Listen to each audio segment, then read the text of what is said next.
Alaska ഉച്ചകോടിക്ക് ശേഷം യുദ്ധം നിർത്തിയില്ല എങ്കിൽ റഷ്യ കനത്ത അനന്തര ഫലങ്ങൾ നേരിടേണ്ടി വരും എന്ന് US president Donald Trump. Ukraine president Vladimir സെലൻസ്കിയും മറ്റ് യൂറോപ്യൻ സഖ്യകക്ഷികളും ആയും വെർച്വൽ കോളിലൂടെ നടത്തിയ കൂടിക്കാഴ്ചയ്ക്ക് ശേഷമായിരുന്നു മുന്നറിയിപ്പ്. ഉമൈബാൻ ചേരുന്നു ഇന്റർനാഷണൽ ഡെസ്കിൽ നിന്നും കൂടുതൽ വിശദാംശങ്ങളുമായി. Umaiban, good morning. അങ്ങനെ ഒരു കടുത്ത മുന്നറിയിപ്പൊക്കെ റഷ്യയ്ക്ക് US നൽകിയിരിക്കുകയാണ്, ഡൊണാൾഡ് ട്രംപ് നൽകിയിരിക്കുകയാണ്.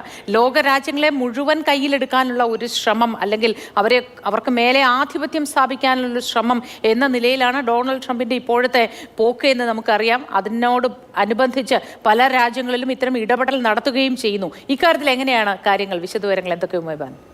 മോദിയെ, ഗുഡ് മോർണിംഗ്. ഈ യുക്രൈൻ റഷ്യ യുദ്ധം അവസാനിപ്പിക്കണമെന്നുള്ള നിലപാട് കുറേ കാലമായിട്ട് അമേരിക്കൻ പ്രസിഡന്റ് ഡൊണാൾഡ് ട്രംപ് മുന്നോട്ട് വെക്കുന്നുണ്ട്. ഇപ്പോൾ അതിന്റെ ഭാഗമായിട്ടാണ് നാളെ നിർണായകമായിട്ടുള്ള ഒരു ഉച്ചകോടി, അതായത് അമേരിക്കൻ പ്രസിഡന്റ് ഡൊണാൾഡ് ട്രംപും റഷ്യൻ പ്രസിഡന്റ് വ്ളാഡിമിർ പുടിനും തമ്മിൽ അലാസ്കയിൽ വെച്ച് ഒരു കൂടിക്കാഴ്ച നടത്താനിരിക്കുന്നത്. അതിന് മുന്നോടിയായാണ് യുക്രൈൻ പ്രസിഡന്റ് വ്ളാഡിമിർ സെലൻസ്കിയായും മറ്റ് യൂറോപ്യൻ നേതാക്കളുമായും ഇന്നലെ ഒരു വെർച്വൽ കൂടിക്കാഴ്ച ട്രംപ് നടത്തിയത്.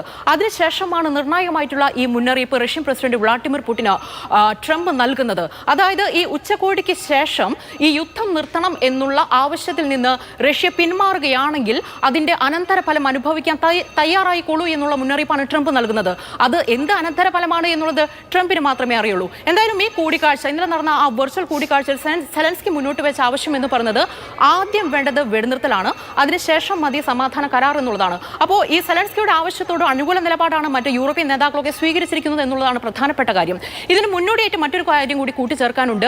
ഈ റഷ്യ പറയുന്നത് ഈ യുദ്ധം നിർത്തണമെങ്കിൽ, അല്ലെങ്കിൽ യുക്രൈനുമായി ഒരു സമാധാന ഉടമ്പടി ഉണ്ടാക്കണമെങ്കിൽ ഡോൺബാസ് മേഖല ഉൾപ്പെടെ വിട്ടു നൽകണം എന്നുള്ള, യുക്രൈന്റെ പ്രധാനപ്പെട്ട മേഖല വിട്ടു നൽകണം എന്നുള്ളൊരു ആവശ്യം മുന്നോട്ട് വെച്ചിരുന്നു. ഇതിന് സെലൻസ്കി ഇന്നലെ തന്നെ മറുപടി നൽകിയിരുന്നു. അങ്ങനെ ഡോൺബാസ് മേഖല വിട്ടു നൽകിക്കൊണ്ടുള്ള ഒരു വെടിനിർത്തൽ കരാറിനും തങ്ങൾ തയ്യാറല്ല എന്നുള്ളത്. അതുകൊണ്ട് പ്രതിസന്ധി ഇപ്പോഴും ഉണ്ട് എന്നുള്ളതാണ് വസ്തുത. എന്തായാലും ട്രംപ് ഇപ്പോൾ ഒരു മുന്നറിയിപ്പ് വെച്ചിരിക്കുന്നു റഷ്യൻ പ്രസിഡന്റ് വ്ളാഡിമിർ പുടിനുമേൽ. നാളെയാണ് ആ നിർണായക കൂടിക്കാഴ്ച നടക്കുക. മോദി.